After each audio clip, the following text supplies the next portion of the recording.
Corsa promozione, non può più sbagliare il Padova dopo la partita a due facce con il Grosseto, dal 2-0 al 2-2 in 10 minuti, un solo punto in 3 partite, con una serie negativa di 2 sconfitte consecutive in casa. La squadra di Dal Canto deve guardarsi alle spalle dove si avvicina il Varese, dopo l'anticipo deve anche rispondere al sorpasso della Sampdoria, e dopo un periodo di appannamento e la preoccupante sconfitta in casa con il Gubbio, il Sassuolo ha vinto sul campo del Brescia, ha ripreso a correre, una corsa che però deve per forza di cose prevedere la conquista di punti anche qui allo stadio Euganeo. 4-3-1-2 per il Padova di Dal Canto, fuori il centrocampista Bovo, ricoverato in ospedale questa mattina per una colica renale. In porta va Perin, la difesa con legati schiavi Portini e Renzetti, a centrocampo Cuffa, Italiano e Bentivoglio, Marcolini dietro le due punte Caccia e Cutolo, 3-5-2 invece per Fulvio Pea, Pomini in porta, Marzorati, Piccioni, Terranova, i tre della linea difensiva, Consolini, Valeri, Coffi, Bianchi e Longhi a centrocampo, Sansone e Boachini in avanti, arbitra Giancola Di Vasto, assistenti Costanzo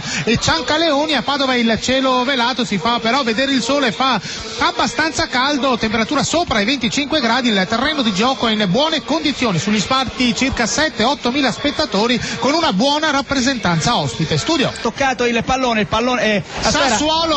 Sassuolo in vantaggio al 17° minuto, Valeri, quindi Padova 0, Sassuolo 1. A te. Tanto c'è anche il raddoppio del Varese 2, Nocerina 0, il marcatore è ancora De Luca al 21°. Vai Padova. E a Padova siamo al 18° minuto, il risultato è cambiato, il Sassuolo è in vantaggio sul Padova per 1-0, c'è stato Immobile, dicevo al 17° su corner da destra in mischia, Valeri ha anticipato tutti e ha schiacciato in rete, una disattenzione, però una grave disattenzione della difesa del Padova, che ha lasciato solo il centrocampista del Sassuolo, che è partito da lontano e si è presentato davanti a Perin in assoluta libertà e di testa ha messo in rete. Poco prima il Sassuolo ancora pericoloso con una punizione dai 23 metri di Sansone, ed era stato bravissimo in questa occasione Perin ad alzare in angolo, solo che dall'angolo poi è arrivato il vantaggio del Sassuolo. Siamo al 19° minuto, Padova 0, Sassuolo 1, linea Bergamo. Padova molto più offensivo, la ricerca del pareggio dopo la rete del vantaggio al 17° di Valeri, c'è stata una conclusione del limite di Bentivoglio deviata in angolo da Consolini, e subito dopo una bella percussione di Dramè con un tiro in diagonale, ancora una traversa del Padova bellissima di Caccia da centro area, il tiro al volo, e Pomini è riuscito a alzare sulla traversa, molto molto pericoloso il Padova in questa occasione, davvero sfortunato. 23°, Padova 0, Sassuolo 1, Bergamo. Un calcio di punizione ancora.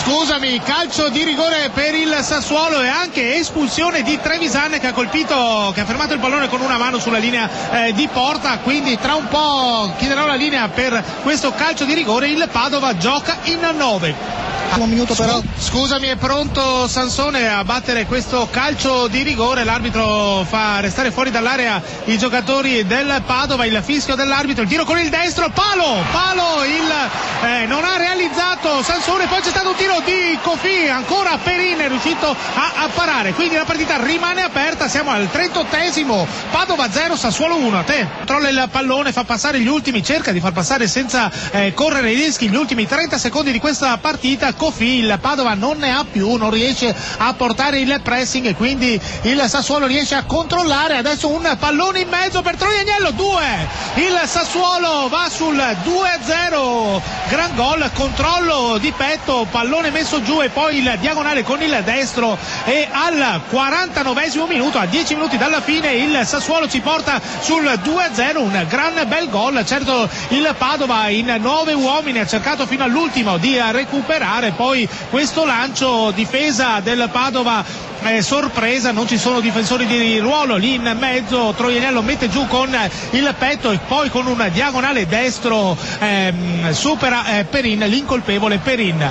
Adesso il pallone sta andando verso il centro di centrocampo, i 49 minuti sono scaduti, siamo a 49,5, l'arbitro farà solo riprendere il gioco e poi fischierà la fine di questa partita. Ricordo il risultato: Padova 0 0, Sassuolo 2, una sconfitta molto grave per il Padova, una vittoria che invece per il Sassuolo vuol dire proporsi ancora di più per la corsa per i 2 posti che porteranno direttamente in Serie A. È finita la partita, Padova 0, Sassuolo 2.